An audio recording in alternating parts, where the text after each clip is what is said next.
Okay, welcome to day 3 of the 100-day FPGA series. In this video, I'm going to explain these ports on the FPGA and what are they used for. And although the title says that I will be interfacing Arduino with FPGA, and I have Arduino with me here, but I'll be interfacing ESP with FPGA because of a certain reason that I will explain in the later parts of the video. Okay, so what are PMODs? So PMODs stand for Peripheral Module. PMODs are on Xilinx FPGAs and you can use them as general purpose input outputs, and mainly the targeted thing about PMODs is attaching those modules that different manufacturers make for FPGAs directly into the FPGA and interfacing it, right? This is the main application of the PMODs, but we can use PMODs as like simple GPIOs as well, and that is what we are going to do today. So first open the Arduino IDE and select your board here. So if you are familiar with the Arduino development, so you can easily just do all the boards and ports and all those things. I'm not going to explain too much about it. If you want, you can drop in the comments and I'll make a separate video about Arduino as well. And in fact, I will make a separate series of videos for embedded development as well.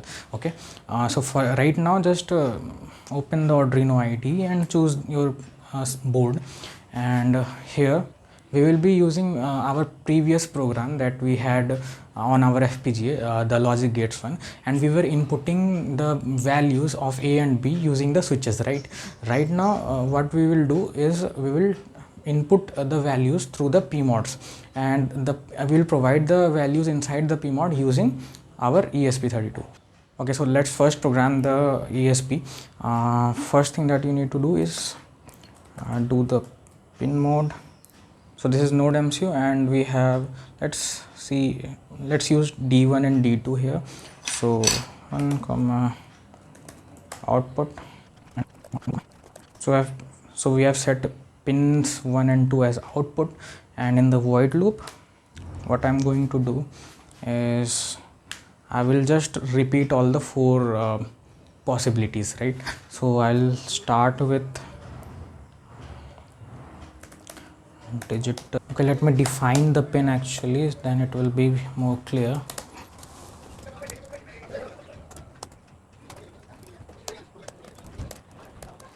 Okay, so I have written the code, and as you can see, we are just moving from 0 0 0 1 1 0 and 1 1 on the pins. Okay, so as you can see, I have hooked up 2 LEDs, one yellow and one iconic blue LED onto the GPIOs of the ESP here, and turns out these numbers are not like actual GPIO numbers. You have to fetch that from a table.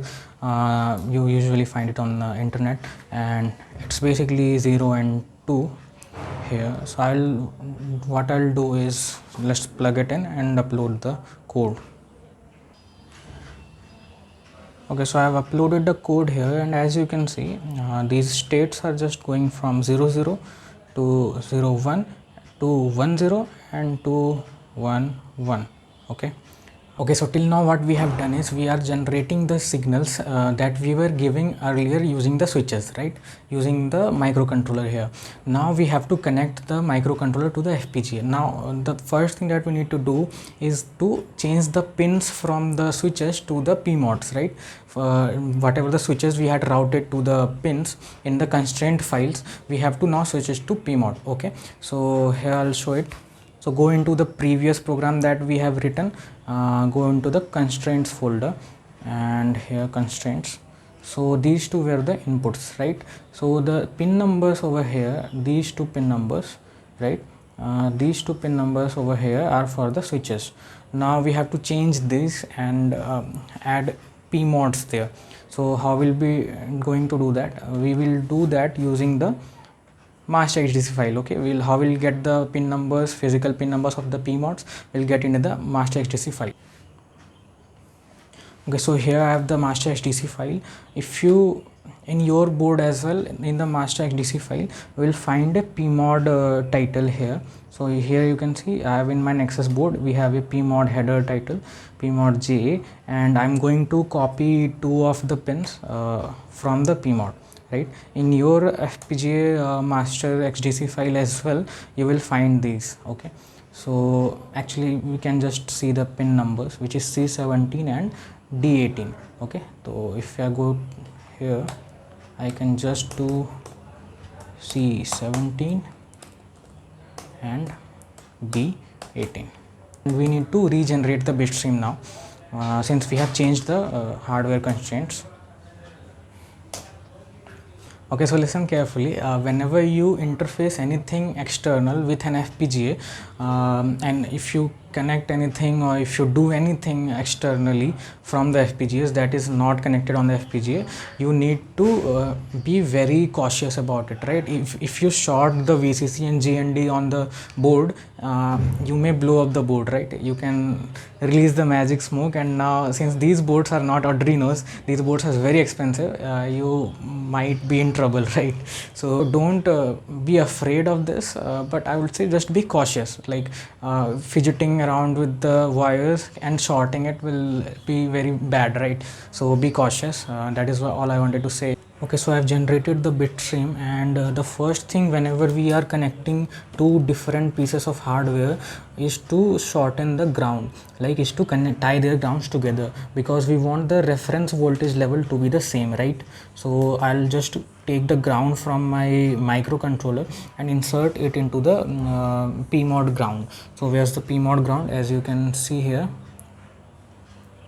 this is written ground and 3v3. I'll attach the pin diagram so you can see which pin is which. Here you can see G and D, so I'm going to insert it into this pin and tie the grounds together, something like this. So grounds now are tied. So be careful not to tie 3 volts here to ground here. Again, you will shorten stuff if you do that. Don't do this. So ground to ground is connected. Now I will take the two pins that I had toggled using my Arduino code. These are the two pins, and I will put it into the two pins that I had assigned in the master XDC file. Okay, so these were the two pins. Again, in the diagram you will be able to see clearly. So I will just attach these over there, and let's power on the board and let's upload the code, right?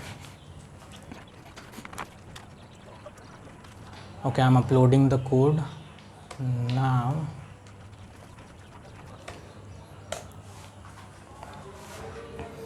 So now I have uploaded the code, and I will plug in my ESP over here. Now you can see the ESP is plugged in, and here, okay, so we have hooked it in the wrong pins. Okay, these were the first and second. Now you can see that the same thing that we were doing with the switches, like this in the last video, we are able to do using the microcontroller as well right here. So what I wanted to explain here is that using these pins it is possible to like connect anything external to the FPGA. These are not the only input methods, right? We also have these here.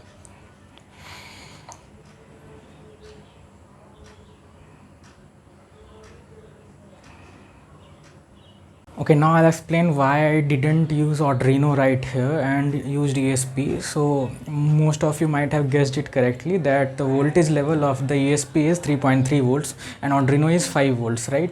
You see the FPGA inside, there are bank voltages for the group of pins. Just understand this. Usually the bank voltages are 1.8 volt and 3.3 volts.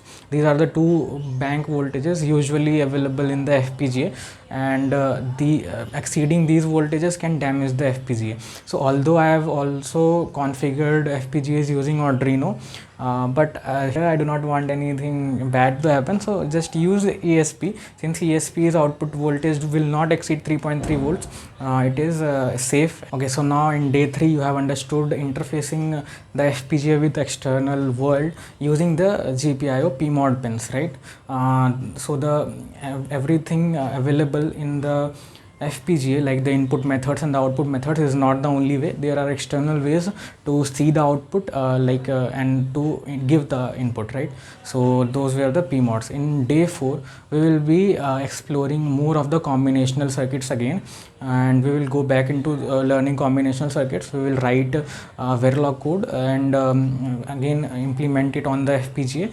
we'll continue with mux, okay, multiplexer, demultiplexer. And don't worry, you do not need to learn entire digital electronics to watch it. I will explain what a mux does and everything in that video only. Okay, so you there. Thanks for watching.